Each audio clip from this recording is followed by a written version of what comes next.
Brer Fox slowly opened his eyes and sat up. He knew that he'd been outwitted again, and he put his hand on his jaw like someone with a painful toothache. "That fluffy-tailed, flea-bitten blabbermouth," he muttered. "If he thinks he's ever going to trick me again, he's wrong by 1,000 miles." Meanwhile was almost home. As he ran down the middle of the road, he kicked his legs up in the air and shouted, "Woohoo!"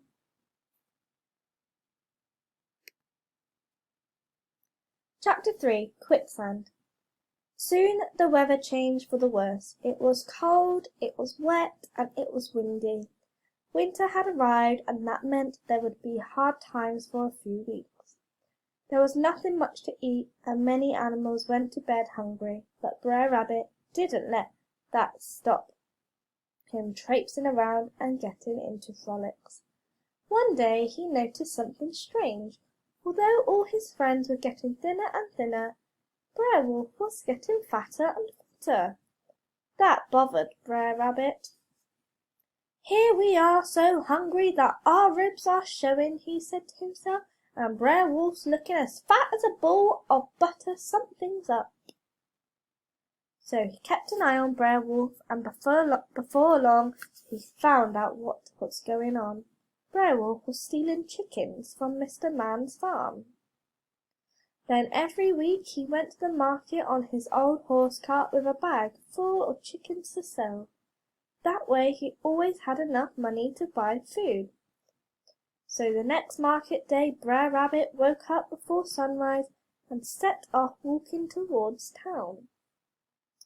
Before very long Brer Wolf came past on his horse cart with a bag full of chickens on the back. "Morning, Brer Rabbit," he said. "How are you?" "Not so good," replied Brer Rabbit, wiping his brow. "I've got to go to the market to buy myself a new pocket hanky, and it's an awfully long walk."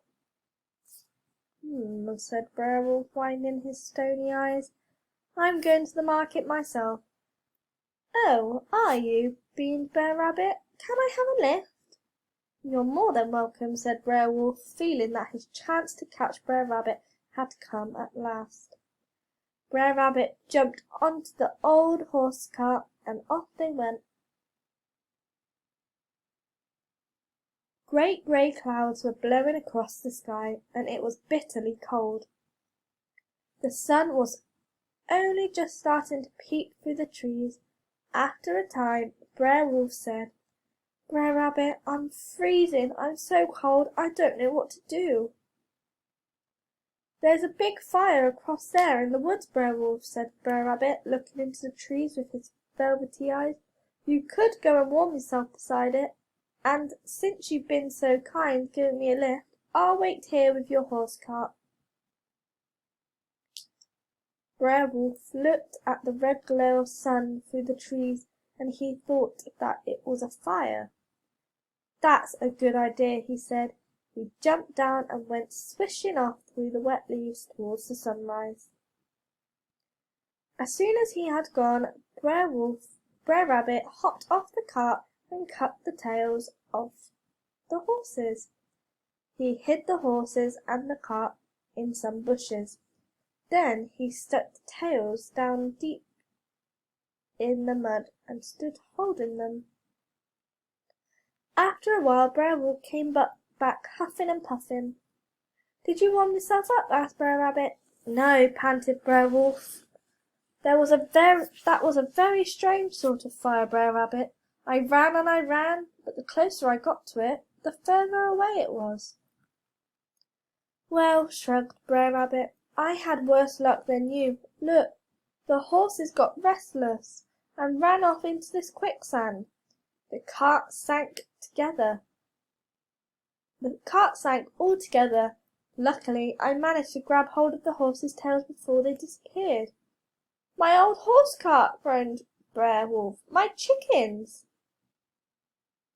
"Never mind about them, Brer Rabbit. Grab hold of one of these tails and pull, or you'll lose your horses as well."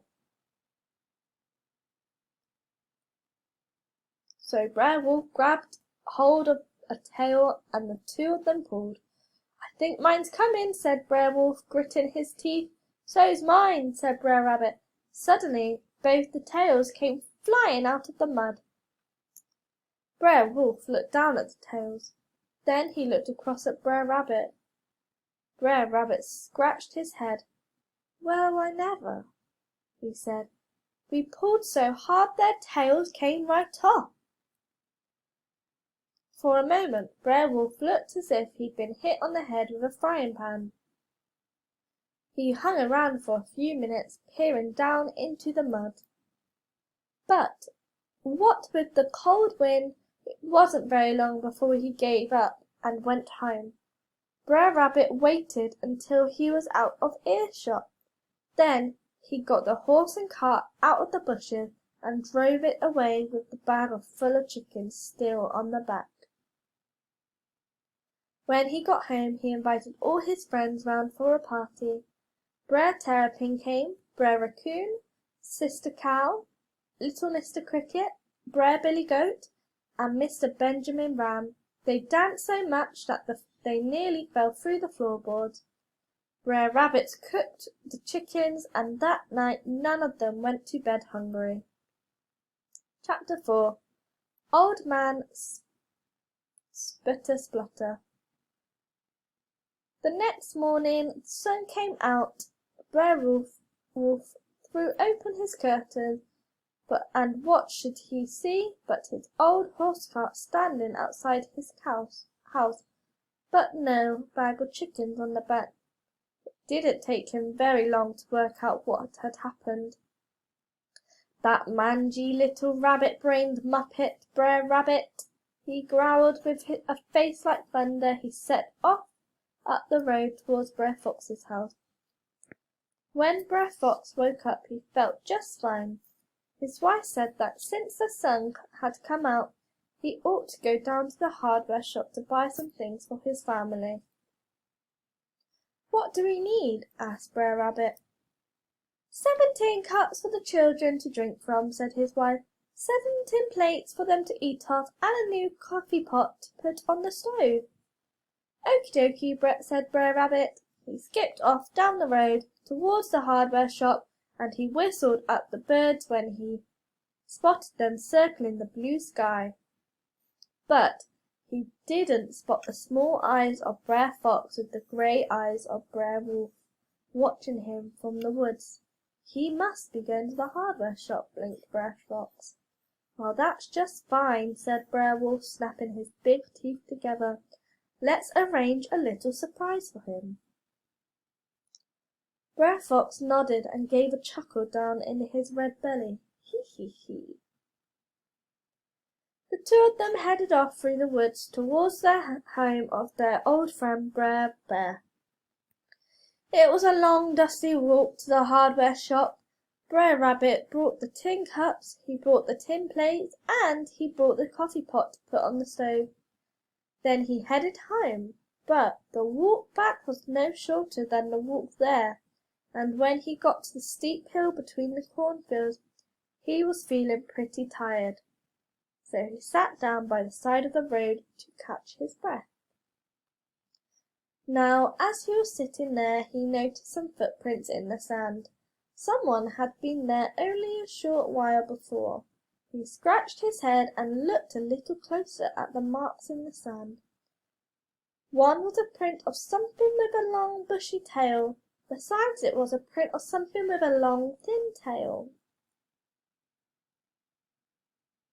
And beside that was a great big round print of something that didn't have a tail at all. Brer Rabbit knew full well who those tails belonged to, and he knew who had left the big round print as well. "Brer Fox and Brer Wolf were playing smart, aren't they?" he said to himself. "They've come up here to lay a trap for me, and they brought Brer Bear along with them too. It won't be the first time they've tried it, and it won't be the first time I get them before they get me." He sneaked off to the bushes, away from the road, and up to the top of the hill, and from the hilltop he could look down on everything for miles. Sure enough, there they were, hiding down in the cornfields. Brer Wolf was on one side of the road with his ears pricked up. Brer Fox was on the other side of the road scratching his nose, and Brer Bear was lying down in a ditch having a nap. Brer Rabbit knew at once what he was going to do, and he liked the idea so much that he did a little dance. Round and round. He had to put a paw over his mouth to stop himself from laughing. First, he turned the coffee pot upside down and stuck it on his head. Next, he ran his belt through the handles of the tin cups so that they were hanging around his waist. Then he picked up a tin plate in each hand and set off running down the hill. Clickety, rickety, rackety, clackety went the cups around his waist as he gathered speed. Brer Fox and Brer Wolf looked around and saw the strangest looking creature racing towards them. They had never seen anything like it before. It had huge shiny hands and a great long beak. The two animals hopped out onto the road with eyes as wide as windows. Slam, bang, clickety, clackety, clickety, rickety, rackety, clackety went the cups round Brer Rabbit's waist. Slam, bang went the plates as he smashed them together like cymbals. That woke up Brer Bear. He saw the savage thing hurtling towards them, and he panicked. He stumbled up onto the road and crashed into Brer Wolf. "I'm a wolf, don't push me! Don't push me!" yelled Brer Wolf, as Brer Rabbit bounded through the bushes towards them. "I'm a fox," said Brer Fox, but before he could say anything else, Brer Rabbit leaped out of the bushes and onto the road. For a moment Brer Bear looked as though he was going to protect his smaller friend, but Brer Rabbit slapped the plates together again and came leaping along the middle of the road. "Give me room, turn me loose, I'm Old Man Sputter. With long claws and scales on my back, I'm snaggle-toothed and double-jointed. Give me room, give me room." And Brer Bear ran off so fast that he brought down a whole section of the fence around the cornfield. Meanwhile, Brer Fox and Brer Wolf hoisted up their tails and shot off so fast that they nearly ran past their own shadows. Slam, bang went Brer Wolf's tin plates one more time, just to see them off. None of the animals turned around until they were right the way across the cornfield, and when they did look back, who should they see but Brer Rabbit, who was shaking his ears out of the coffee pot and quivering with the giggles. Brer Fox, Brer Wolf, and Brer Bear hardly knew how to control themselves, but Brer Rabbit didn't bother. He fell down the side of the road, kicked up his heels, and laughed until he couldn't laugh any more. Brer Fox was after him, Brer Wolf was after him, Brer Bear was after him too, but they haven't caught him yet. Right now, I would like you to go all the way back to the beginning of the story and have a go at reading it for me. If you are struggling with some of the words, you can either listen to me read it again by rewinding the video, or down here you can press this play button and Oxford Owl will read it to you. So boys and girls, you should be finished with your book by now and onto Kahoot. You can access Kahoot through Google, or you can download it on your tablet or phone through the App Store. So when it comes up, you want to type in your quiz pin. So your pin for this quiz is 09130667. Let's press enter. Now that has loaded, this is what it'll look like once you have entered your pin. You have 4 questions to answer for me. It is time, so make sure you're being nice and speedy, but also make sure you're thinking about your answers. To join the game, all you need to do is enter your name and press OK, got it. Once you have completed the game, please make sure you send a picture to me or your class teacher to show us that you have completed your Kahoot comprehension. Have fun and enjoy!